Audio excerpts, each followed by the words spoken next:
Okay, it's that time of the week. Let's get it. Indeed. Man talk, man talk, man talk, man talk, man talk central. That's what we're doing here. Four dudes out of the mud, now we're ruling here. We give it to you, deliver like Amazon. You're listening to Kings and Champions. No matter what we're talking about, we're gonna give it to you straight, man, no doubt. No doubt. Hey yo, we on our way to greatness. God's got our back, so chill and relax. This is Man Talk Central. Welcome back to another episode of Man Talk Central. Let's get it.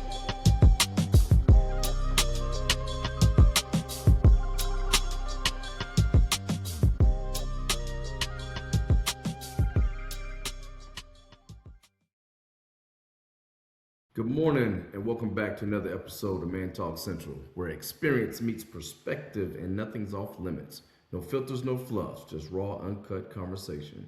Before we get into it, make sure you tap in with us, like, follow, and subscribe on YouTube, Instagram, and TikTok. You can also reach us directly by email. Now, let me introduce to some and present to others. Three brothers like no other. Good morning, Dan. Good morning. Good morning, everybody out there. Thank you for tuning in. Let's get into it. DJ Eddie T. Good morning, sir. Good morning, that would be me. Thank you for tuning in. Hope you guys enjoy the show. Gotcha, and the brother with the small beanie, Colonel Esquire. Good morning.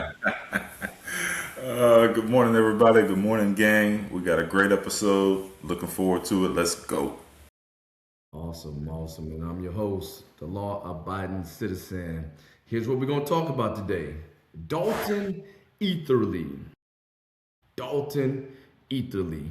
I'll come back to that. The second one is, how do you feel about working out?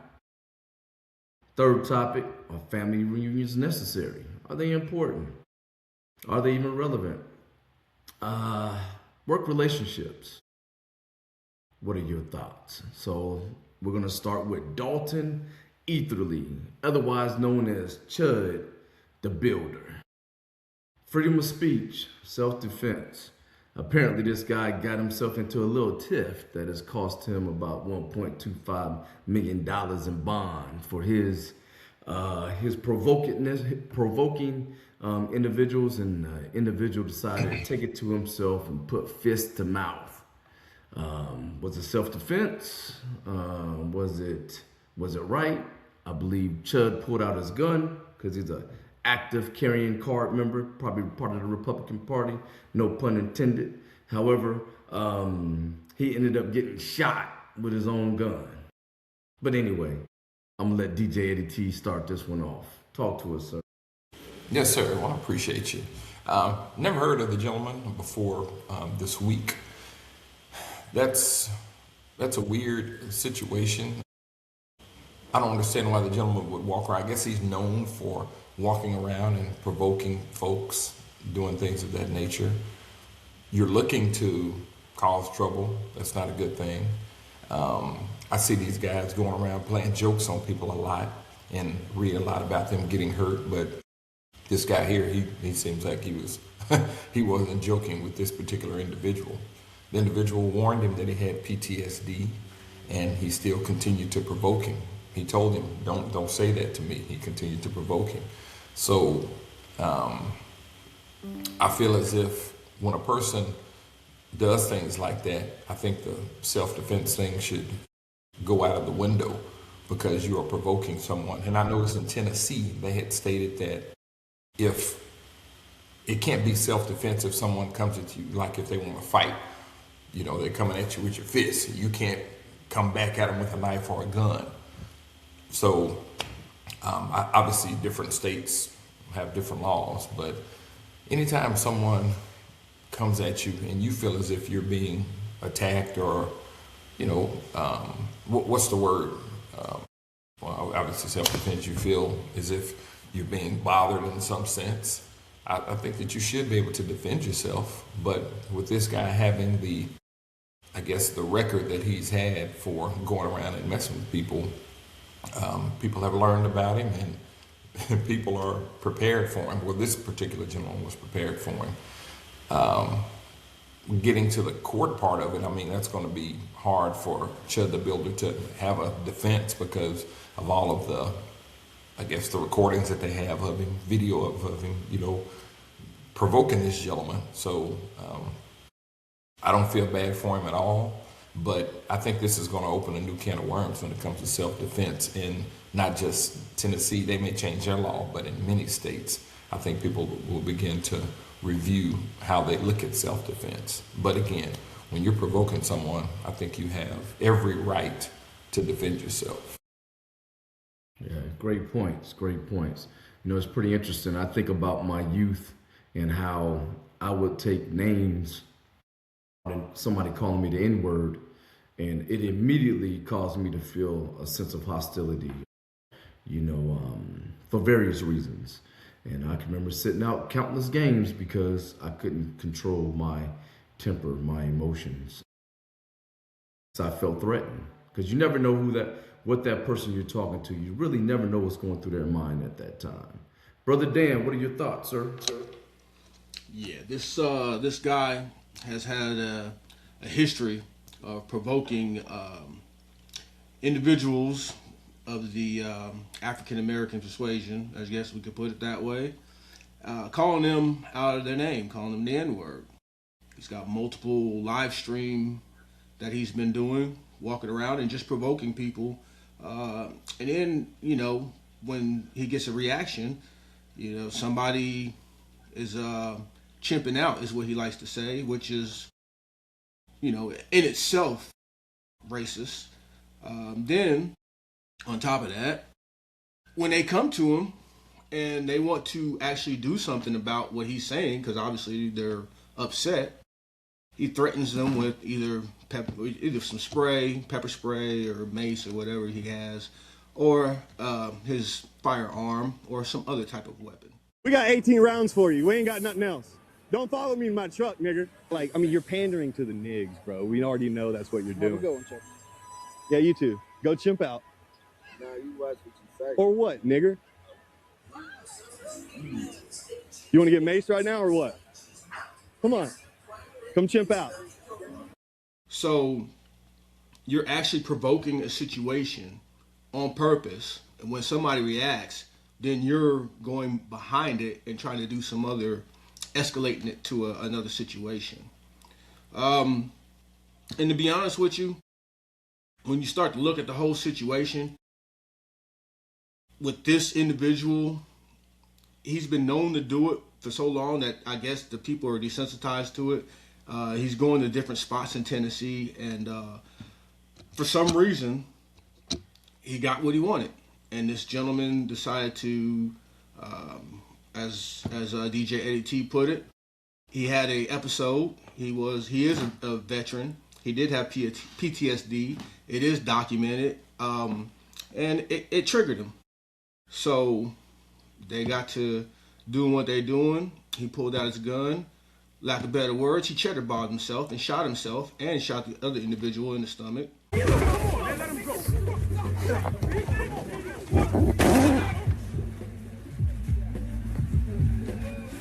Yeah! You wanna fuck with us? Huh? Fuck with us, yeah? Shut up, what the fuck are you doing, man? Where did you get that shit? It's my mom. Man, put that shit away, dog, or you fucking kill somebody. Papa Dog had one! Put it away! Man, put that down. Come on, Cheddar. Okay, all right. Fuck!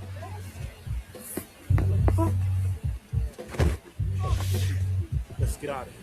They both went to the hospital. He did make a statement saying that the season finale, and this is paraphrasing it, there's going to be somebody dead, and he's going to walk away free, and then he's going to have people rioting in the streets. That was one of the statements that was made. I don't know if the self-defense is really going to play out. I mean, we don't have all the facts, and I hate to say that because it looks like it's a clear-cut case, but we all know how these things go. We all know how these things roll out. No, you can't. He does have that law. DJ T is right. You can't escalate a fist fight to a gunfight. Obviously, if your life's threatened or something like that, it could be a different situation. I don't know if this guy has, like, say he has some kind of medical condition where he can't be hit or whatever, like we'll say blood clots or something like that, But you're over there provoking a situation, and then you get the reaction that you're looking for, you're going to be having some legal issues.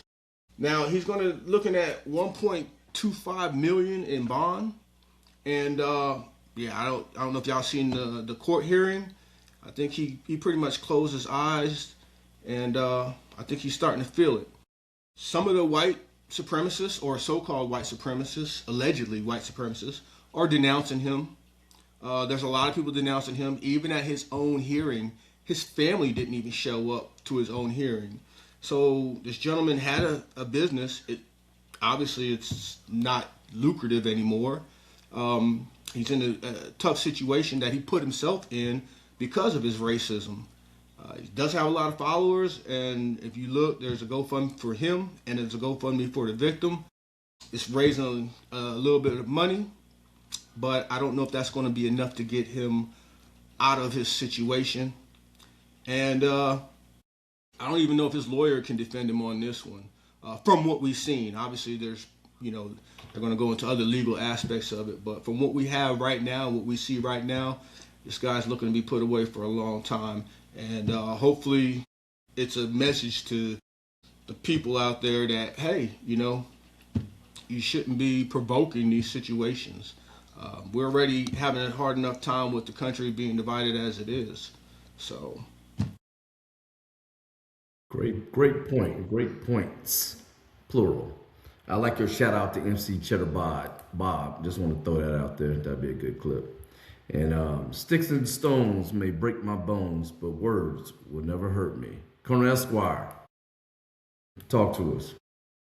Okay, so I won't rehash a lot of what DJ Eddie T and Dan said because they did bring up a good part of it. I'll just expound on it. But let me start off by saying that the only thing we're missing is a big red nose and some overinflated shoes, because this guy's a straight clown. There's no other way to put it. He is a clown. And he's getting everything that he's asking for. So the legal aspect of it, he's charged with attempted murder, employing a firearm during a dangerous felony, aggravated assault, reckless endangerment with a deadly weapon. Good morning, Mr. Etherley. You're here this morning in case number 26 CR 5295. You're charged in count 1 of criminal homicide, 39-13-201. That's an A felony. It's punishable by 15 to 60 years in the state penitentiary. Count 2 is employment of firearm during a dangerous felony, 39-17-13-24. That's a D felony. Normally, that range of punishment would be 2 to 4 years in the state penitentiary. However, by statute, this case is a charge is enhanced, and if you don't have any prior convictions, it's a mandatory 6-year sentence at 100%. Count 3 is ag assault with serious bodily harm, 39-13-102. It's a C felony, carries a range of punishment 3 to 15 years in state penitentiary. Count 4 is reckless endangerment with a deadly weapon, also a C felony, 3 to 15 years in state penitentiary. Have you hired an attorney yet, sir? Yes, sir. You have? Well, I have Jake Finley. Okay, Mr. Finley's here. You been hired yet, Mr. Finley? I know you have a prior relationship with him in other cases. No money has changed No, hands. all right. So I'm going to appoint Mr. Finley right now to represent you. Should you make your bond and you want to hire if you make bond, you're going to need to hire Mr. Finley. I'm going to set this for preliminary hearing on the 26th of May. All right. They'll be inside the 14 days, Mr. Finley. May 26th. Does that work for your calendar? I can double check, Judge. Yes, sir. Is bail set? Not yet. I'm about to do that. I want to make sure he's got an attorney and all that stuff first. Yes, sir. May 26th. Okay. So we're gonna have a bail. I'm hearing. gonna set just a bond right now. After we have our bail hearing, then I'll let you make all the arguments. We can go through all the factors in the statute and see if that gets amended up or down. Okay. Yes, sir. I'm going to set initial bond at 1.25 million, based upon the fact of how many people were in the courtyard. We're here at the courthouse, and the seriousness of all these felonies. So you said the bond was 1.25 mil. That's a high bond, and appropriately so, based on his actions.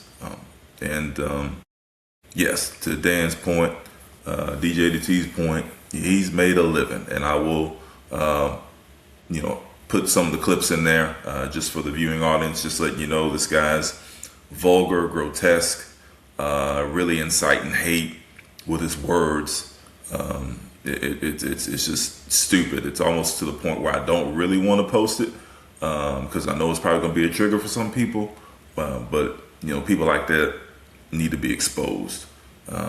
And he does make it a point to not only use the N-word, but to use other racial slurs, chimp, monkey, all that sort of thing. And you'll see him basically provoke violence and then, cower back once somebody retaliates and quick to pull out the pepper spray or quick to say that he's packing or whatever, got a gun and he's not afraid to use it or whatever.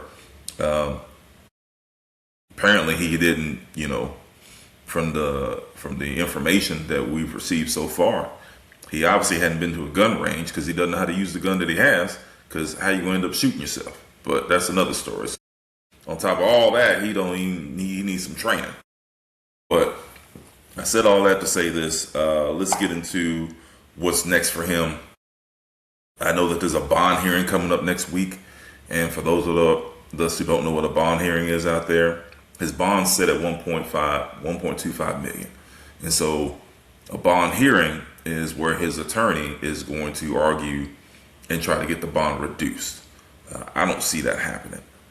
But for particularly high bonds like that, or any bond in general, the lawyer has an opportunity to say, here, Your Honor, we want to reduce the bond and here's why.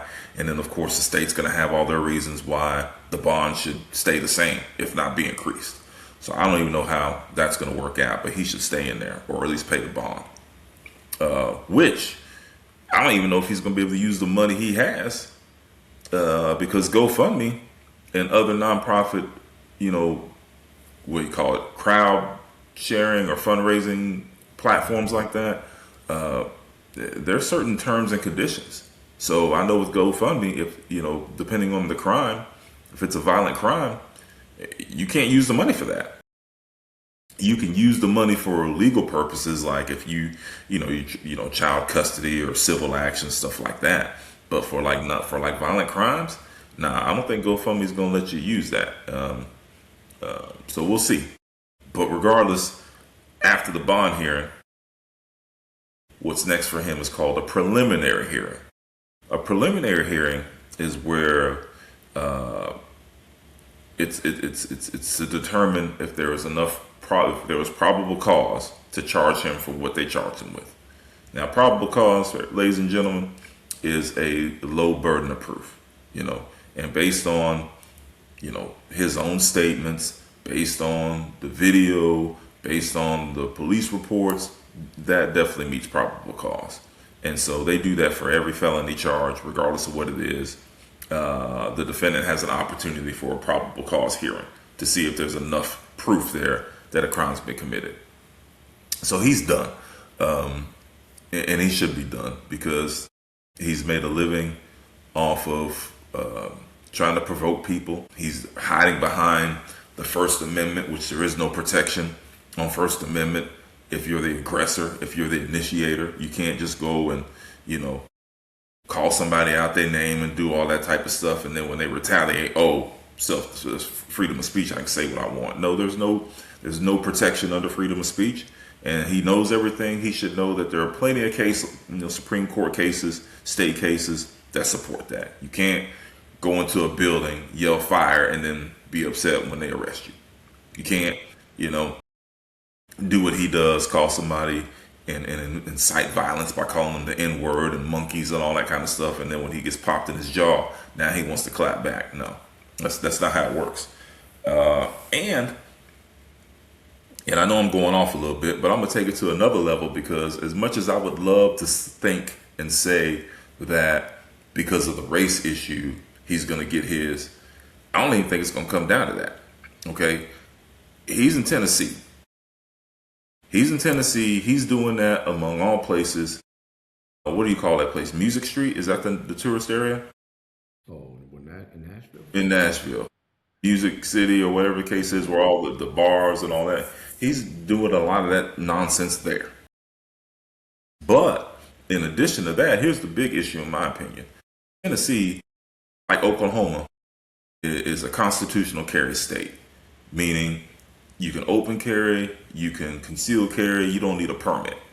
And so I think they're going to send a message to Chud or whatever this clown's name is and the other people, you know, for the people who own guns responsibly. They're not going to want any legislation to hinder that or jeopardize that, you know, and that's what this thing pretty much does. He's running around with a gun, provoking violence, and then trying to use the laws of the Constitution to justify his actions. You know what I'm saying? And so if I'm a legislator, if I'm a liberal legislator, I'm gonna be like, you see what this guy did? This is why people don't need to have guns. So they're gonna send a message, in my opinion, to put him away and make sure that he does some time, or at least gets at the very least a conviction, and make sure he doesn't own a gun again. I mean, that's just, he's got all the smoke coming to him that he wants, and I'm looking forward to it. I will definitely be following this moving forward. DJ, I'm sorry. Oh, that is DJ Eddie T. Talk to us. Yeah, real quick. Watching the video that was sent out, wasn't he, unless I misunderstood it, wasn't he on his way to court for something?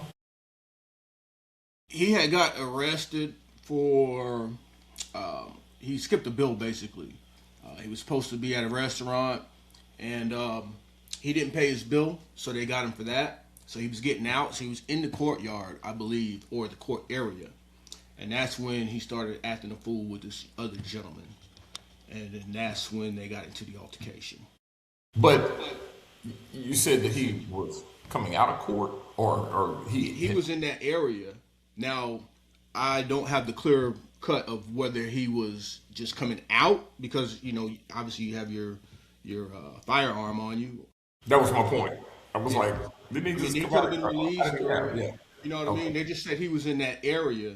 So I didn't know, they didn't make it clear whether he was going to court or coming out of court, but I know he was in that area of the courthouse when he got into it with the other altercation. And it was because he was in that area because of the restaurant where he skipped out. So he already had charges on him for the restaurant for skipping out. So this is the second time this guy has been arrested. I'm not even gonna call him a gentleman. This guy's been arrested. You know, and then, you know, and since we're bringing it up, besides the legal ramifications and we're talking about what could happen to him in the future, once he gets behind bars or even in his holding cell, we all know prisoners talk and prisoners have information. I don't know if you guys are aware or you've seen the pictures of him dressed up in a particular costume that could get him into a lot of trouble with the inmates in there. I know that ain't who I think it is. You know, he's got wings on him. And then the other thing is he brought into a situation where he was talking to somebody on the street. And it would happened to be another female, black female, by the way, that he was having sexual relations with. And this black female had put out a video saying that she was pegging this guy. So he's going to get what he's got coming to him in more ways than one. Any other alibis? Great comments. And Dan, I like your last comment, because that's what I was going to close out with. Whether it's a county or a prison, wherever he ends up at, I just ask all the booty bandits, all the Fleece Johnsons out there to receive and integrate him properly into the facilities. In his prison, booty was more important than food. Booty. A man's butt. Or do you even care what kind of booty it is? No, man.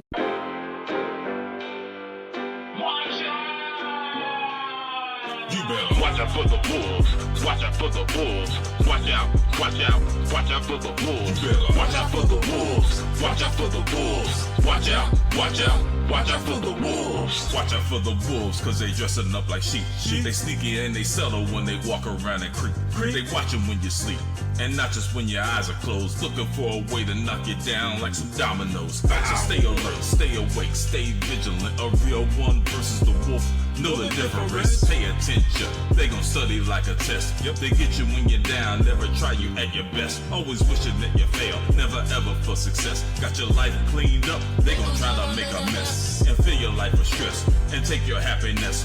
Their only goal in life, their one and only quest. Yep, smiling in your face, but they wanna take your place. Pretending to be real, but all the while they're fake. A wolf is gonna wolf, cause that's just what they do. If you don't know the wolf is probably you. You better watch out for the wolves. Watch out for the wolves.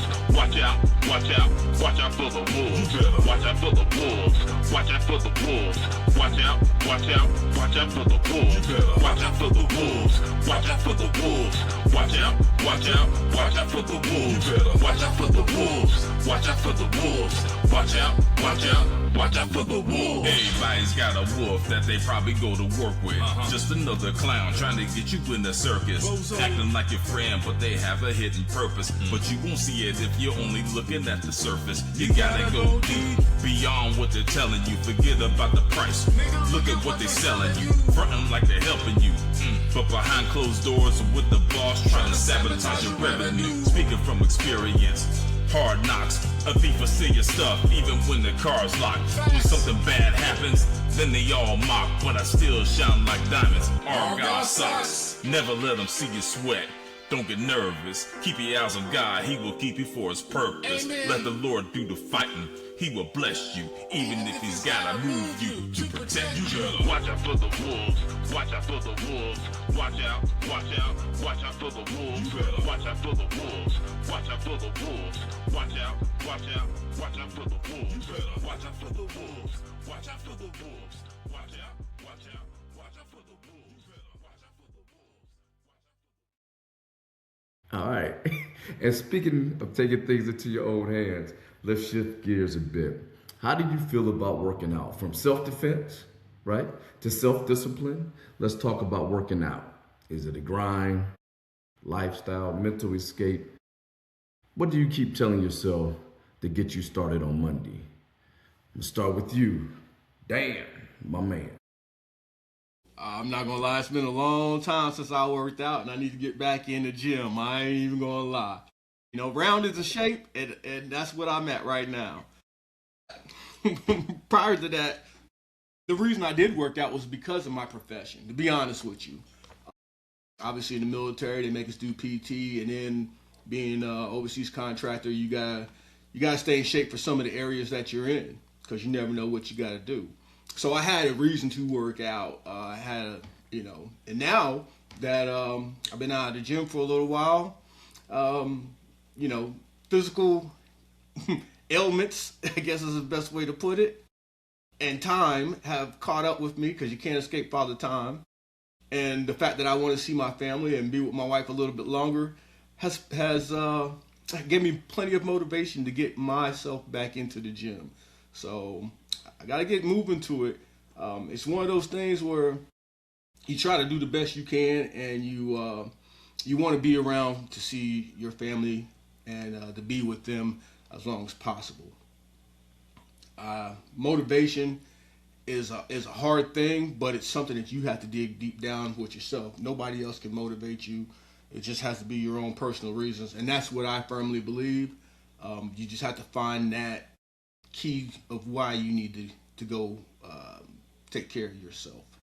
Everybody has different reasons for it. Mine will be my family and my motivation. You are not alone, brother. The other Monday I woke up, and when I looked in the mirror, the first thing I said was 1 tubby, 2 tubby, right? So great points. DJ Eddie T, talk to us.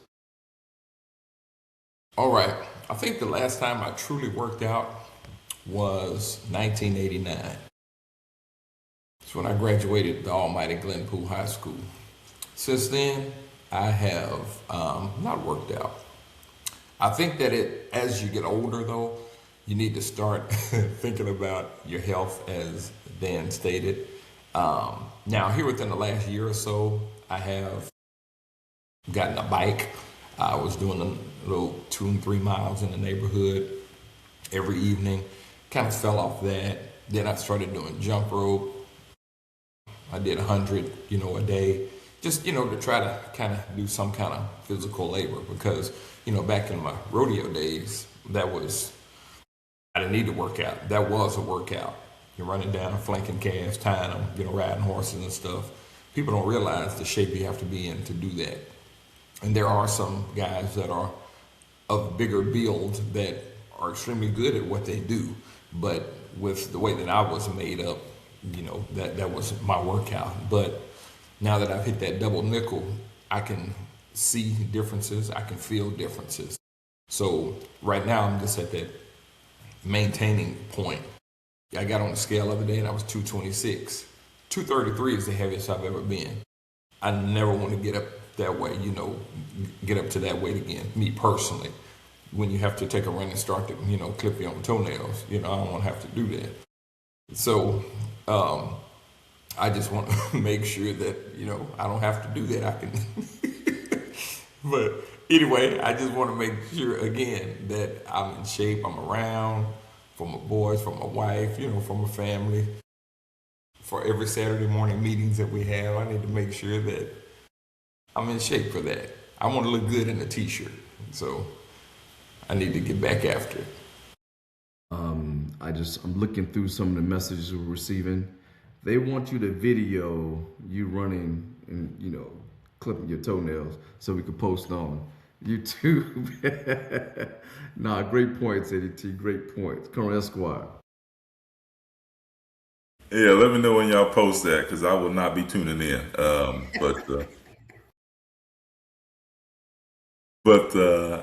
Yeah, I think working out is very important. Let me start off. I think that I'm a firm believer. I know the military kind of started this maybe, I don't know, about halfway through my career.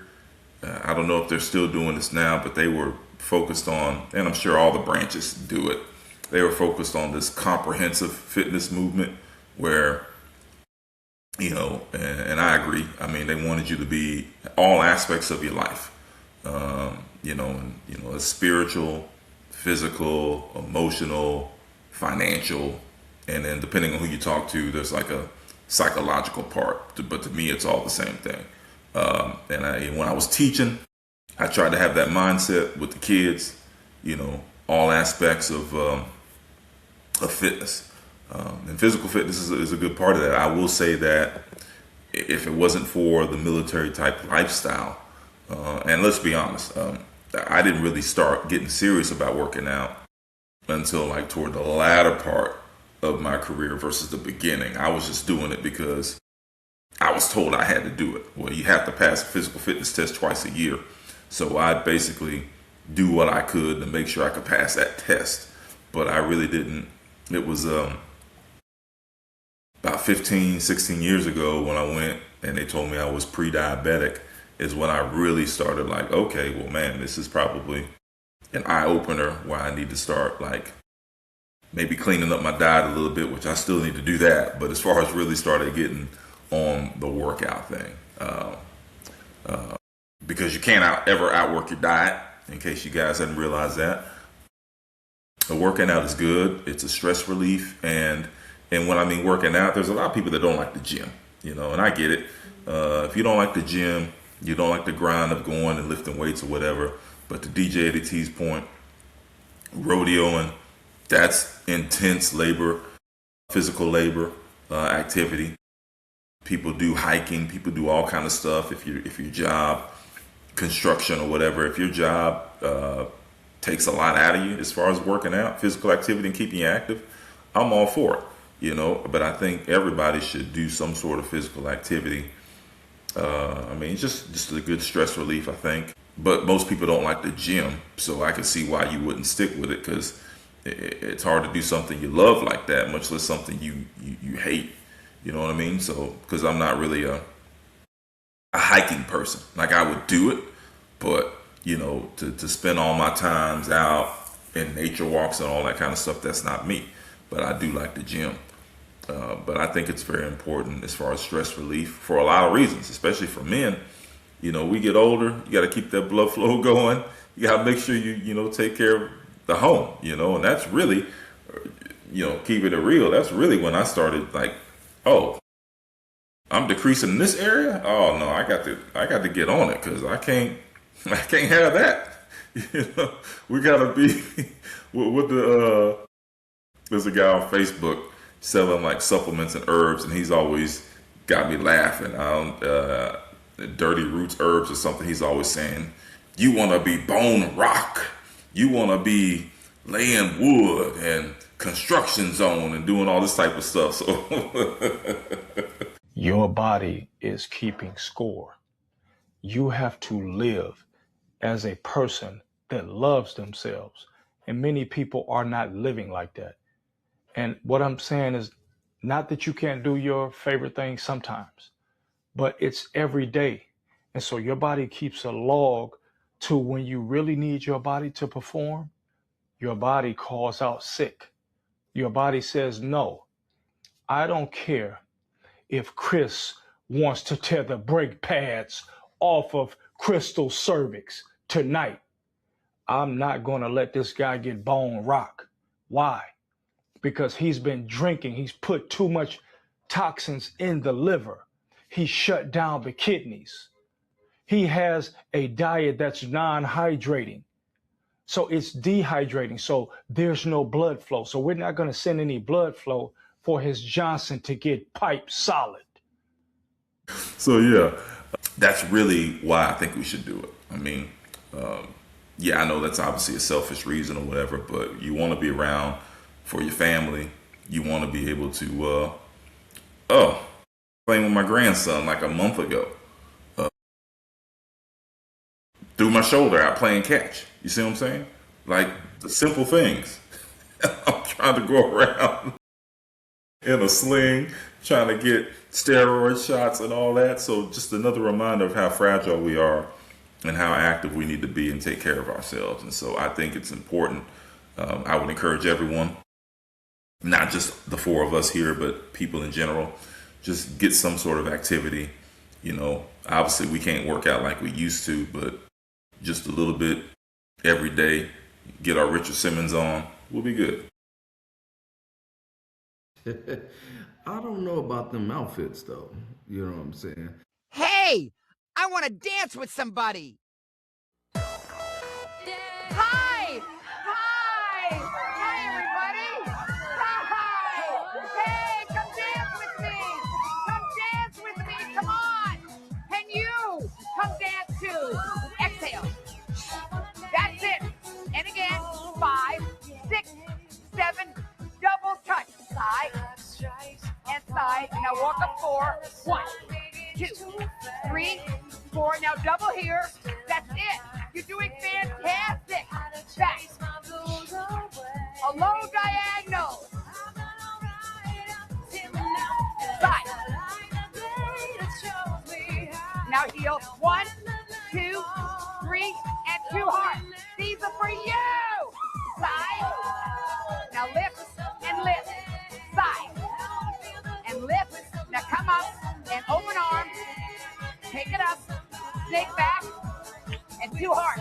Now do it again. Here we go. Pony, come with me. Oh yeah, we're going to shake it up. Come on, pony.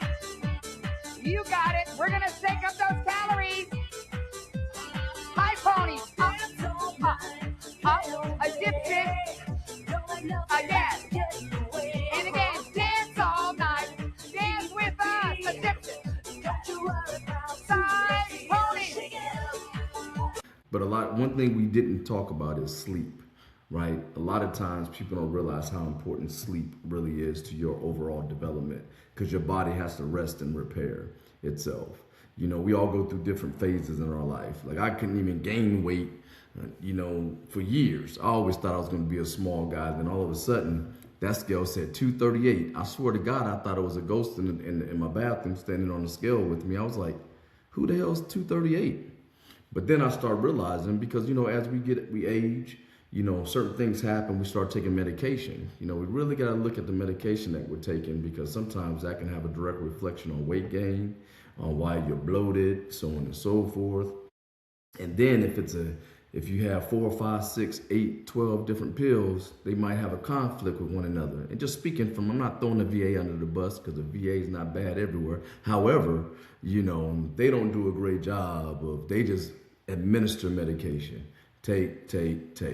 With all that being said, another thing we didn't mention is you should always have an accountability partner, right? It's very easy to fall off the bus, because the reality is this is a lifestyle. Working out, or physical fitness, spiritual fitness, financial fitness, all that equates and build your lifestyle. And that's what we're trying to do as we get, we move up in age, is have a solid lifestyle. So I recommend you all out there have an accountability partner, whether it's a small chat group to whereas you guys just get up and walk. I know in my office, since I've worked for this company, we do push-ups, we do air squats, things of that nature. We're about to do an event this Saturday.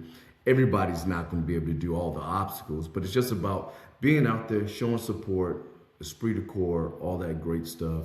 And you just never know what that will do, because mentally, when you get bogged down with work, bogged down with family, things of that nature, you just don't really realize how much that weighs on your body. Dan, I believe you had your hand up. Yes, sir. And that goes straight to your point. What I'm getting ready to say is working out and accountability. It helps release endorphins, is what they've been pushing for the last few years. Endorphins relieve stress, makes you feel better, it gets you out of that depression. A lot of people can get depressed from not working out. Not saying it's everybody, but there are people that need to work out to release those endorphins and have that good feeling inside of them. We all know those people that are kind of, I guess you could say, kind of grumpy. Maybe go for a walk with them, or, walk and talk. You don't even have to go out to a track and get dressed. Even at work, we got some guys that walk around the parking lot, kind of relieve a little bit of stress, from throughout the day. And they do that on their break, and then they come back and get back to work, and it helps them feel a little better. So getting out and doing some type of exercise, even if it's a little bit, is a start, and it's perfect point that you guys have been bringing up. Gotcha. I would like definitely to add, understand your family's history, their medical history. Know what kind of things that they have in the system that may be passed down onto you or to your children. So as you go through things, you see doctors, things of that nature, put a little packet together for them, so when we do transition out this place, they can look through to see what's going on, and as they may have some common issues that you may have out there. Any alibis? Man, it feels good to be doing this again. Reliving the days of my youth. I haven't had this much fun in a long time. Colonel Esquire, also go by GIBSON. Ephraim G on the mic. It goes 1, 2, uno, dos. If I ain't the best man, I gotta be close. Best thing since sliced bread, I gotta be toast. I'm a soldier, always guard the limits of my post. Yep, Man Talk Central, I'm one of your hosts. I'm on point, precise, with the poetry and prose, making the grade like it's the end of the semester. I'm the crown flow, always under the weather, but I don't need a booster shot. I like my bar 6, so the music's hot. Delivering the kill shot, coup de grace. You know I stay fly,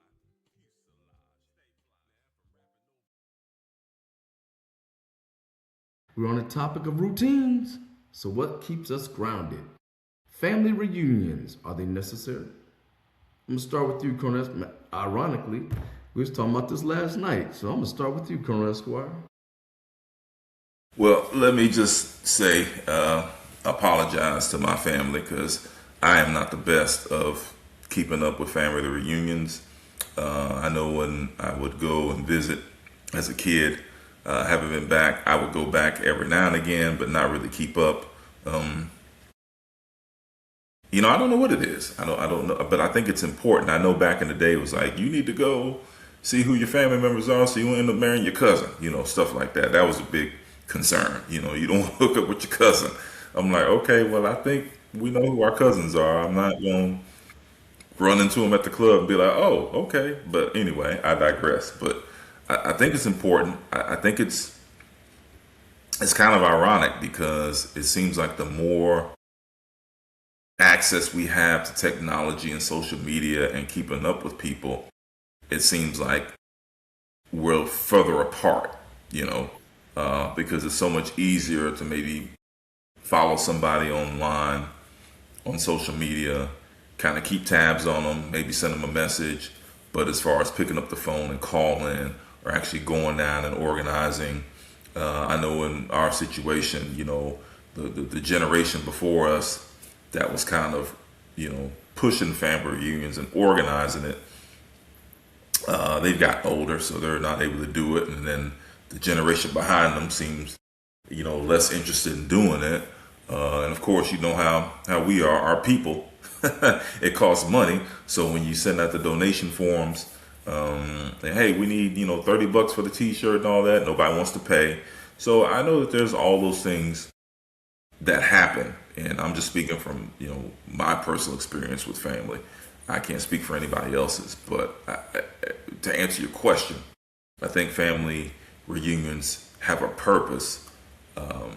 Now, are they as important as they have been? Probably not.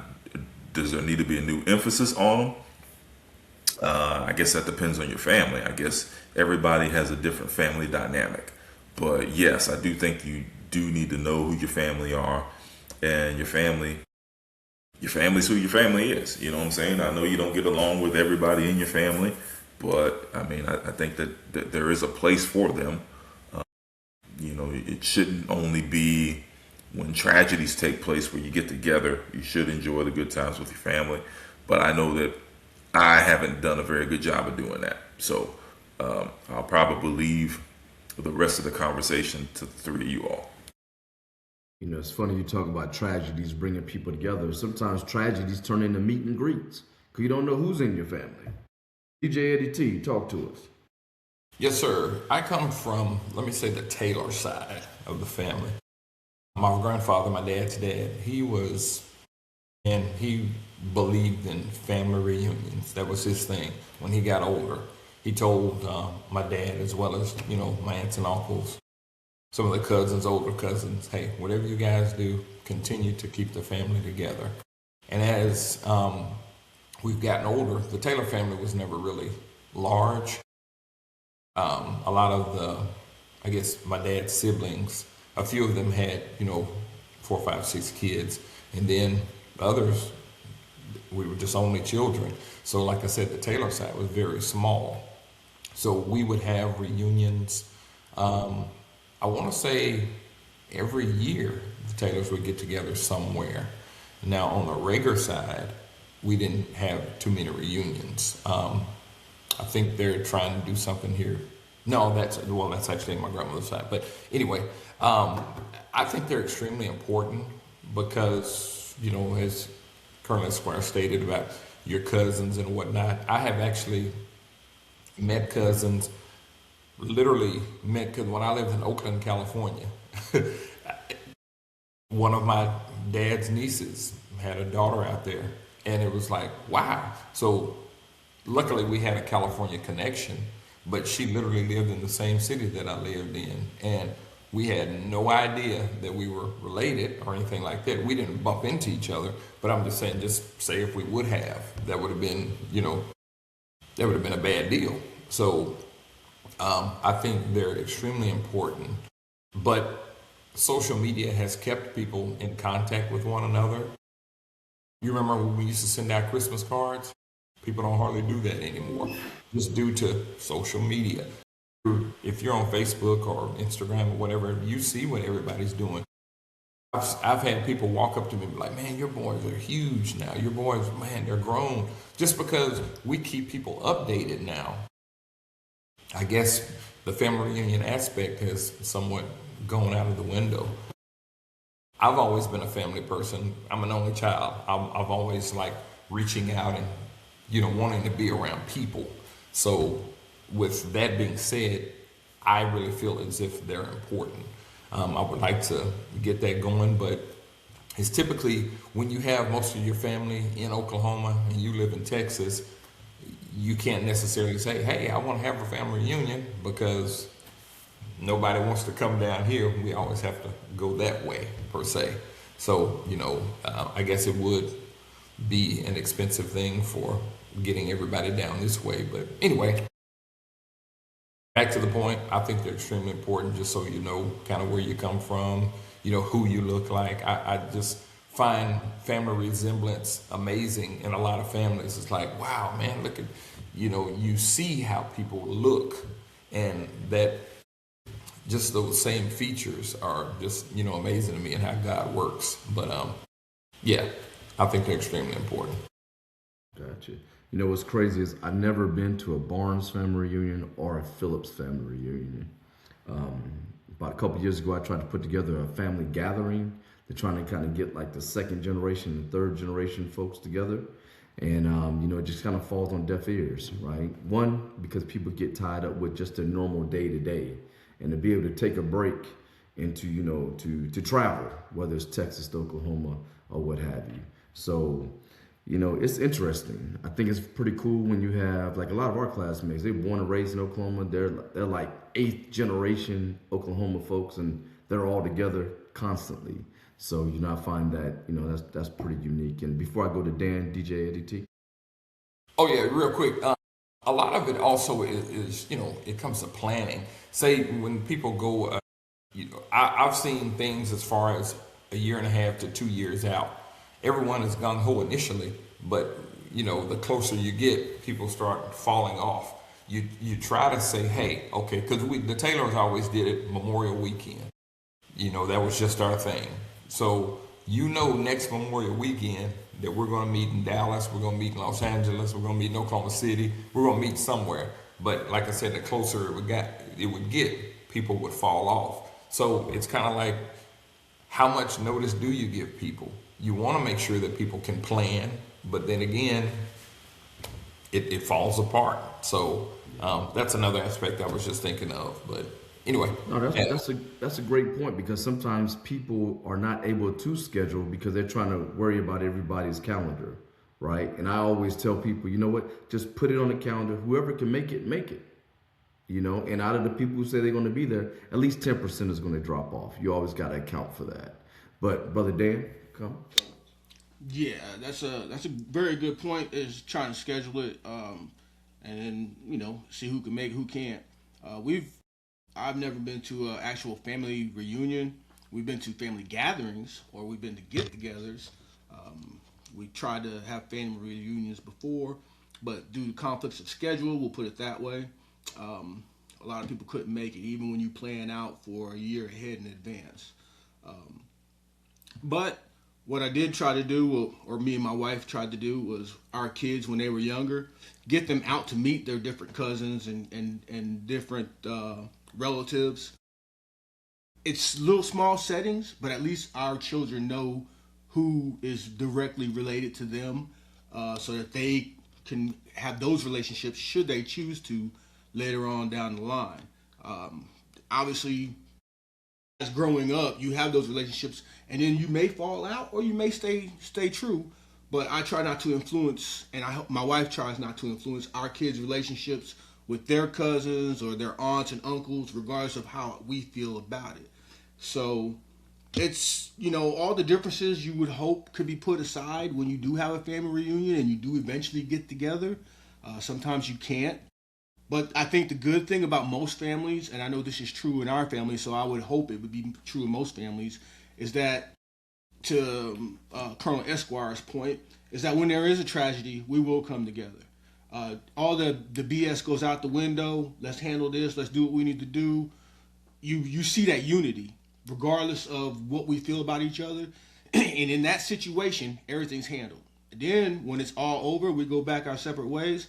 Then we can pick up the sticks and stones or rocks or whatever we're doing and throwing them at each other. But that's neither here nor there when we're talking about family reunion. And I'm glad we have that kind of family where the chips are down, we all come together. It's on my wife's side and it's on my side. It doesn't matter what happens. We cannot be talking, but something tragic happens, we will be there, and we back each other up, and that's just the best part of having a family. You know, somebody you know, regardless of how bad things get between y'all, that you know if the chips are down, you can always rely on them, and that's a beautiful thing. But I wish we had a better dynamic when we did have those family meetings or those family reunions and those get-togethers. But due to our history with our family, it's just not happening. You know, great points. One thing I like to touch on is kind of like the pros of social media. I know several years ago, especially right before, I think it was right before COVID started, my cousin Terry and I, we used to do monthly Zoom meetings because naturally all the elders in the family, they don't travel as much or can't travel. So at least they can see each other. All the sisters can see each other. Try to do it on the Barnes side of the family. They're like, nah, we ain't even thinking about that. There's some positive elements to the social media. At least there's some type of conversation, you know, some type of communication going, and people can visually see that individual. It's sad. I know my wife, she has a very close-knit family, but when her father passed away, because he had everything at his house, right? Then when her father passed away, it dropped off because he was no longer here. Was it because it brought back memories, emotions? You know, you don't know. However, next weekend is the first time that a lot of the family is getting back together to kind of renew what he had done and kept going for so many years. I personally, I think that, you know, because of my family dynamic, I've always had the luxury of, well, I can go to Colonel Esquire's people, I can go to Dan's people, I can go to DJ Eddie T's people or whatever within my circle. And I've always been kind of integrated within those families. So it's not really blood related, but as we get older, we start realizing blood is important. Make no mistake, blood is important. But however, you know, family is not defined by blood alone. So, you know, I just encourage folks out there who long to be part of families, things of that nature.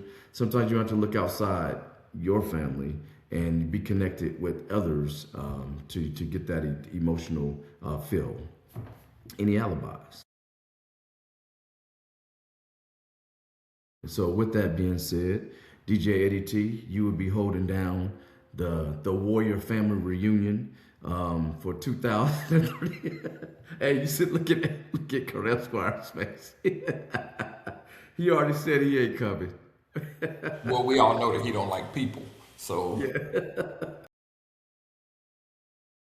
Coming right at the gate with no delay, getting started right away. Got a little bit to say. First off, glory to the Lord each and every day. He's the truth and the life.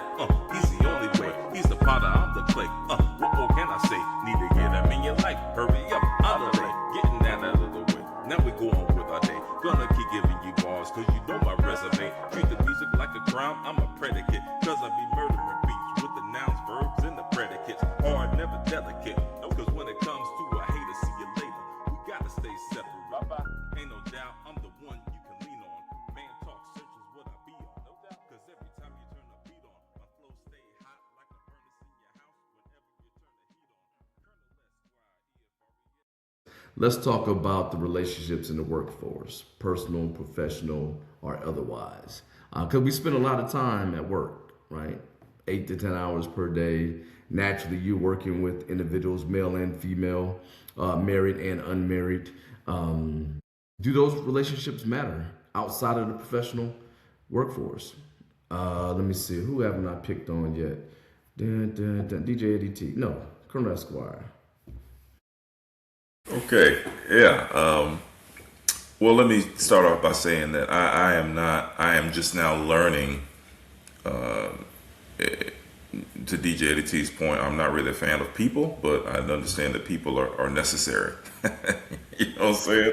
But I'm not a networking type of guy. I have been trying to work on that, only because it's just, my mindset is like, I don't want to talk to you just because I'm trying to keep you in my back pocket and I might need you sometime, you know. But the reality is I am going to need people, and I think work relationships are important because we're there. Most of the times we're at work, more than we are at home. And so you definitely want, you don't have to be best friends with the people you work with, but you definitely want a good working relationship with the people that you see on a day-to-day basis that you make your livelihood with. And so while I'm trying to get better at networking per se, I've always been pretty good at, establishing relationships, in the workplace. And, as you all know, recent events in my life have taken place to where, if it wasn't for good established working relationships, that catapulted me into where I'm at now, getting a different position. If I'd have been, a jerk to people and people didn't find me approachable or agreeable or whatever, I might be out of a job, or I might be in a place where I'm not happy working, because of all the stuff that's going on. But yes, I think it's important to have great work relationships. Now, do you have to go party with them and hang out and have all these extracurricular activities? No, I'm not saying all that, but you definitely want to, at least be cordial or be civil and be able to share a laugh or two with the people that you work with. Good camaraderie on the workforce, I think, is good. It's important.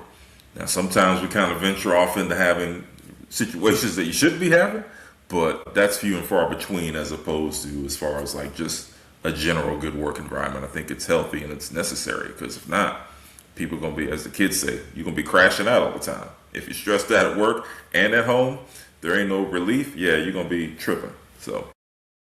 Yeah. That's pretty interesting. I recall a time when I was in Fort Knox, Kentucky. My neighbor, we both worked in the same location. And, she's a very attractive young lady, single mom. And I was dating this young lady at the time. And just so happened, we had a water issue in the area. And so her water was, they couldn't use the water. So after physical fitness, I said, yeah, you can come over to the house, right? And, shower or what have you. And I remember I got a phone call. She was like, hey, who's in the house? I said, oh, such and such. And they're showering. And she was like, she better get out the house now. Why? She gonna ask you to put lotion on the back. I wasn't even thinking about any of that. All I was thinking about was, hey, we got 45 minutes from physical fitness from the field to get back, to get changed, and to get to work. But I was naive to that point. And then I had to start thinking, oh, wow, what if the roles was reversed? What if my lady invited, Christian, whoever, next door over, and he come over that joker half naked with a flower pot. Different story. But anyway, go ahead there, Colonel Esquire. I just didn't know what kind of lotion you ended up using. Yeah, because I did use the lotion. You're right. Go ahead, DJ Eddie T. Wow. You had 45 minutes. Hey, I only need 8. I only need 8. You had 37 to spare. Gotta get to work. Okay. Anyway, I feel as if work relationships are extremely important. I have been in contact, the jobs that I've had. It seems like from every job, I have kept in contact with someone, just for whatever reason, because you had a connection with them. Whatever the reason was, you just felt as if this person is very cool. It has helped me, as Colonel Esquire did, for other positions, going out and just doing different things, especially when I first moved here to Houston. I didn't know anything about Houston, but as I got to meet people and working with people showed me different things in Houston and all that good stuff. So I think they're extremely important. Now, as far as like a relationship with the opposite sex, I think that would be something that is, I think different companies have different rules when it comes to that, because I know like at my wife's job, there are husband and wives that work together. There are boyfriend, girlfriends that work together. I feel in something like that, you never get that, I guess, that me time if you're in a relationship with the person that you're working with, because a lot of times you see them at work, see them at home. It's just that always you're together. Not that that's a bad thing. It really all depends on the type of relationship you have. So let me clear that up, because I really think that my wife and I think we could work together. So, but anyway, but when you have relationships at work, if something were to go awry, then that's where the issues pop up. You know, especially if you guys work in the same department or whatever, and you guys have literally, if you've been married and you get a divorce, somebody's gonna have to leave. I mean, that's just the long and the short of it, as my dad would say. I can't see someone being in the same department, getting a divorce, and they still have to face each other every day. That makes for a hostile environment. I don't care how you look at it. So, those type of relationships I feel should be, you know, split up, I guess. I don't think that people should be in relationships and working together. That's just, you know, my personal opinion. But again, like I said, different companies have different rules when it comes to that. So there you have it. That's my take on it. I know I couldn't work with my wife because, one, she'll be over there critiquing everything I do. Because, you know, first thing she'll say, why you cuss at that guy? I say, he cussed at me first. I meet him with the same energy. We don't need to go to HR. We can handle it right here, right? So I don't want to get that, I don't want to have that conversation all the time. Dan, talk to me.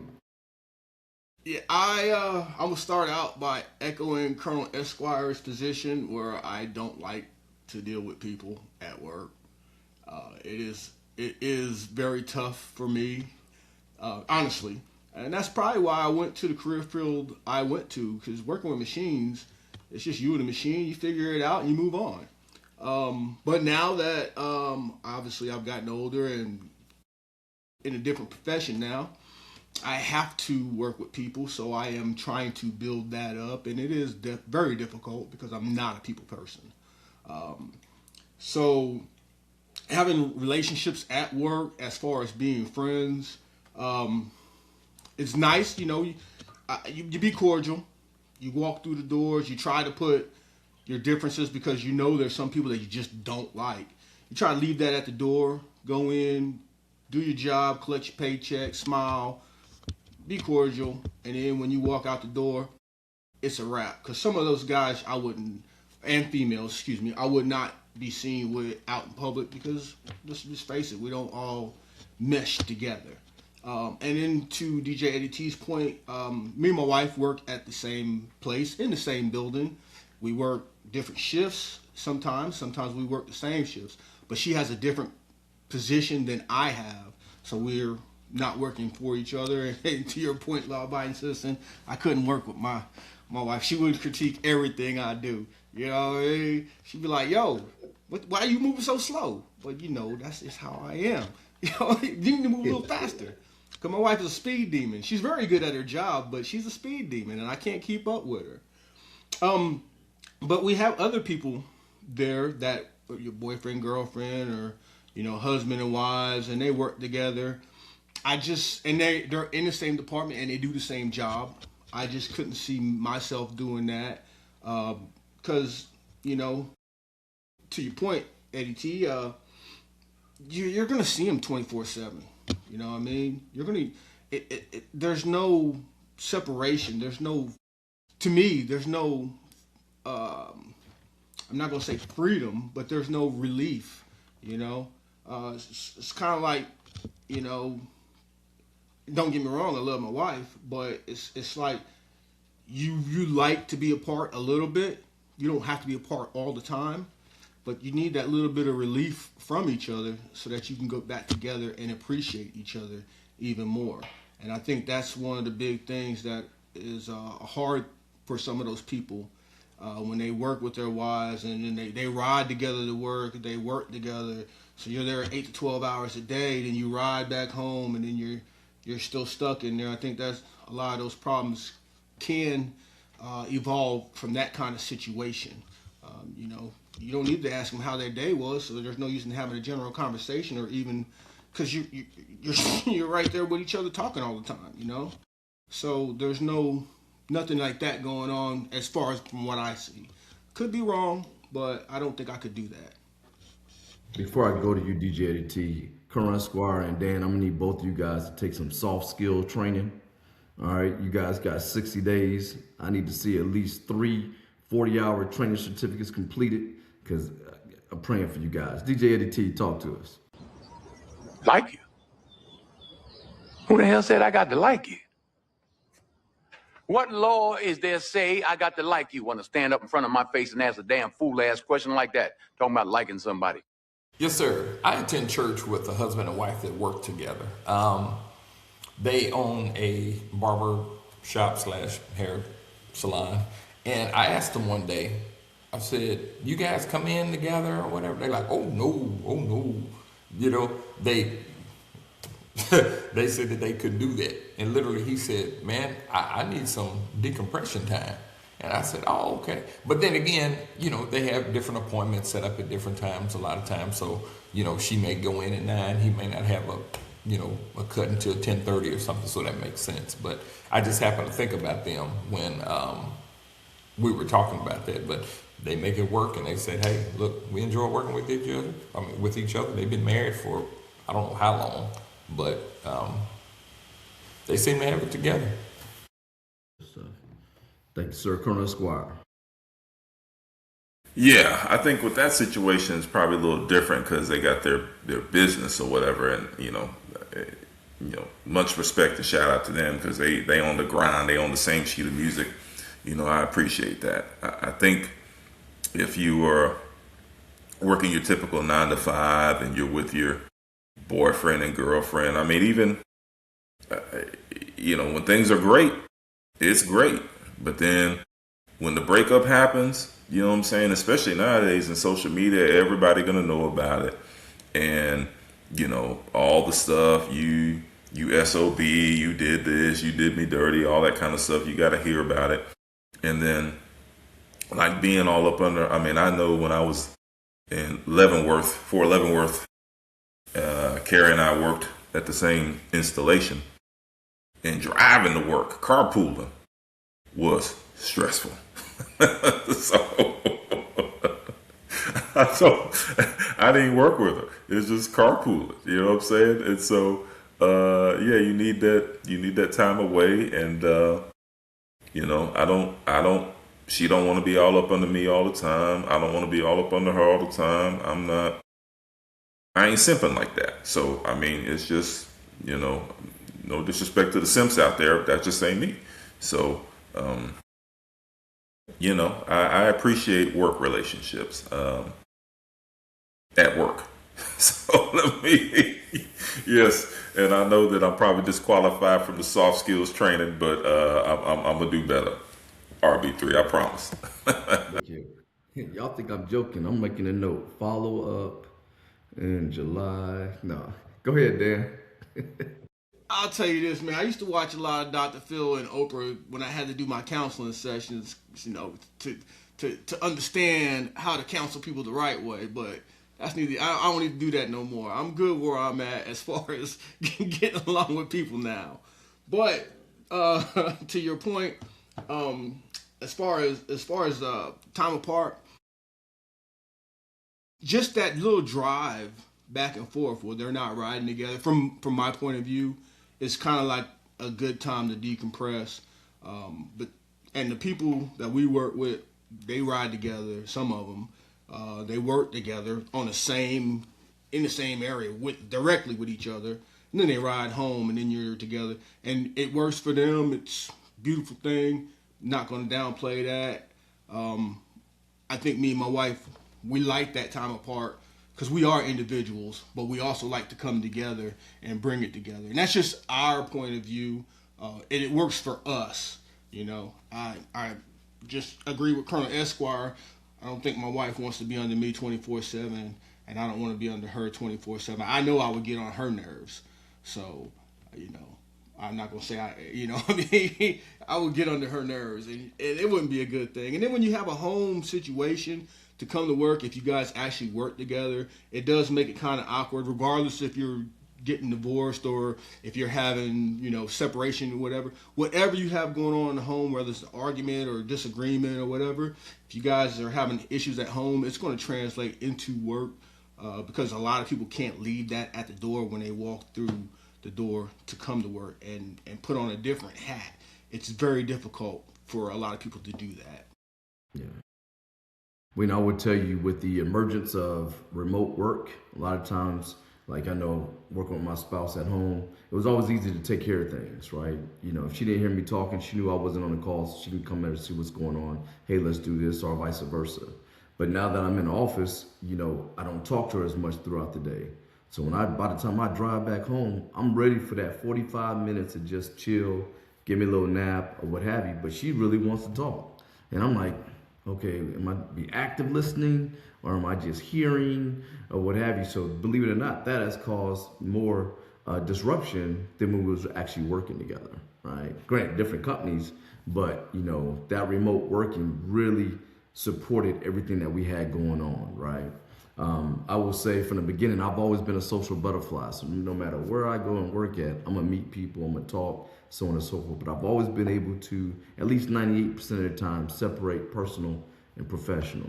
You know, we can sit there and talk about how bad the Cowboys played, but doggone it, when I bring you in there for that counseling session, we got to get right. You know what I'm saying? Because if you're not doing well, then I can't perform, and you know that somebody's going to suffer. I don't want to suffer because too many people depend on my 2 cents that I make every month. I had this problem with the Captain Saberhole.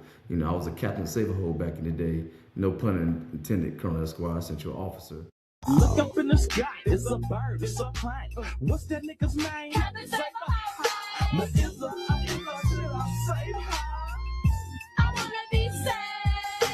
Should I say I wanna be saved. I would see certain things when people was in, they just so happen to always be female, try to help them out and everything.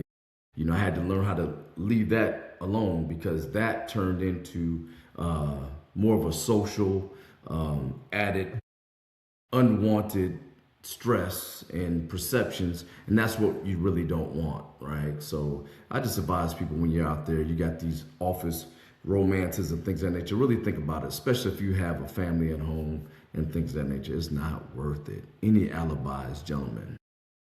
Yeah, I had one more thing since you brought that up. It also depends on the position that you work in too, right? So as a supervisor, your supervisor duties is different than your employees. So you have to have a different relationship, more of a professional relationship as a supervisor than you do as employees. I know growing up in the military, they gave you that distinction, and obviously the officers and NCOs.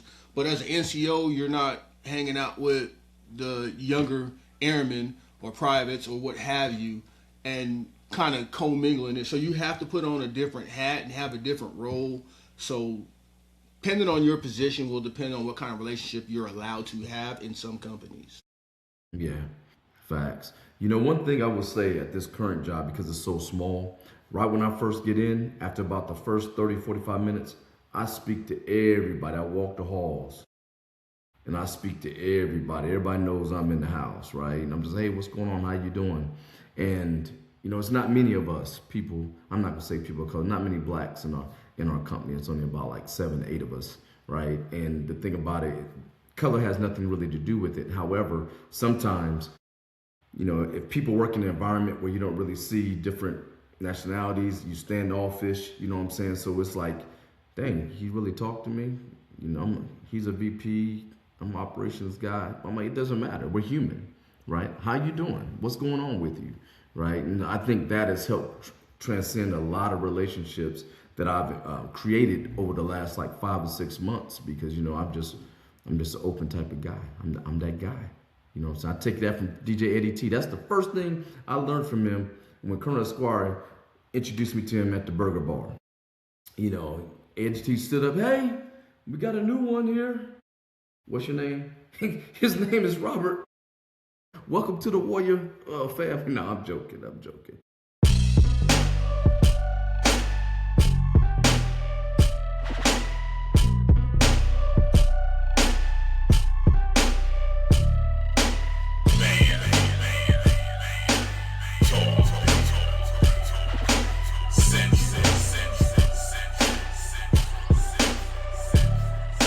reinforce the rhythm, double check the mics, reiterate the styles I know that you like. Get your rhyme ambassador, the man you've been asking for.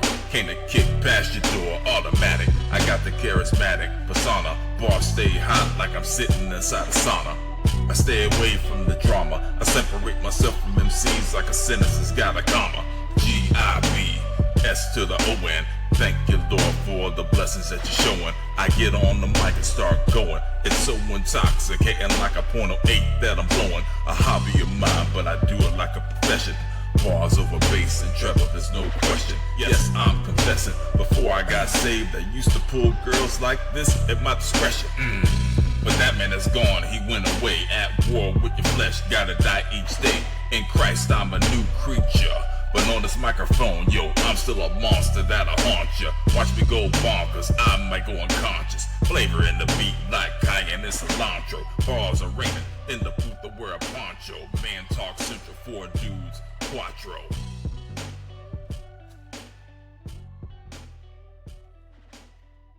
It's that time we need to close. So if you have any comments for the audience, DJ Eddie T.